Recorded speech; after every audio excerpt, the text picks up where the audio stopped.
The Older Men in the Margin study is a 2-year project looking at men's experiences, men from hard-to-reach, marginalised or seldom heard groups, their experiences of loneliness and social isolation, and in particular looking at the ways in which they seek to alleviate and combat loneliness in later life. Okay, so loneliness. We know it's a really big topic. One of the groups we focused on was older men who identify as gay.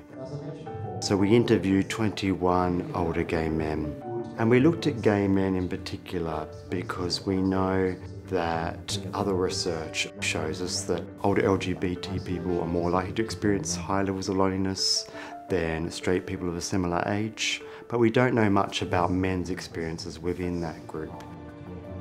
If you're as old as what I am, then you can remember the sort of discrimination that there were against gay people back in the 60s, 70s and even 80s. The way in which people had to disguise the fact that they were gay, the way that they couldn't be sort of open with people. And although the laws have changed and attitudes have changed in a very sort of positive way, we're still not there yet, but it's much more positive than it was, you can imagine how isolating those sorts of experiences are. We talked about timings of loneliness, where particular... In my experience, older gay men suffer from loneliness for a whole variety of reasons, but one of them must be the fact that we are a minority. Men are a minority, older men are a minority, gay men are a minority of a minority.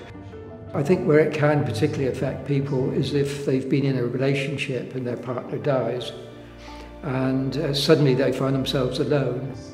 That can be the most devastating example of loneliness. For me, when I'm feeling ill, when it's winter, that's when I'm more likely to be lonely.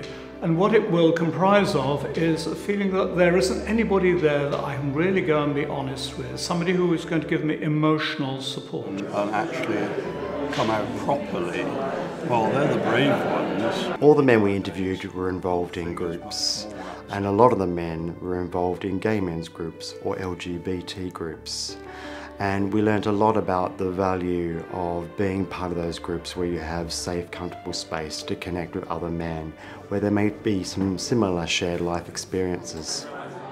And a lot of other men were also involved in the running of groups or volunteering with groups. And that was really important because it gave men a sense of belonging, but also a sense of actively contributing or helping other people. I would like to be in a gay group. I just don't want us to be talking about gay things all the time. I'd rather be concentrating on something else. And I think that makes it easier if you're in a choir or an acting group or a drama group or whatever. It's much better to give than to take. So if you can go and do something for somebody else, to do something for somebody else makes you feel a great deal better. Some of the gay men we spoke to were worried about how they might be treated by health and social care professionals if they needed to access those services in the future. Some men were worried about that they would have to anticipate discrimination, unfair treatment from service providers and professionals, or that they may not be able to access the service. I look to the future, what's that going to be like when I am totally reliant on somebody else? And that worries me, and I don't have an easy answer to that one. But again, if I'm going to go into care, I would really want to know that that was going to be a safe place for me. Visibility is really important in terms of like having rainbow flags or having something to say that, you know, this is an LGBT-friendly space and you're welcome here. So visibility and a collective effort by everyone, services-wise, is important. So this particular group of men have seen a massive number of changes in the last 50 years, both in terms of the law and in terms of social attitudes. And there was certainly a sense that they were living in a much more positive and supportive climate than 30, 40, 50 years ago. To be gay when I was young, you were looking over your shoulder all the time. There was even witch hunts, would you believe it, by the police. Certainly in modern times, things have become a whole lot easier for gay people. Having lived through a period from when male homosexuality was completely illegal to the present day is just an amazing experience. I still have to pinch myself sometimes to see how things have progressed.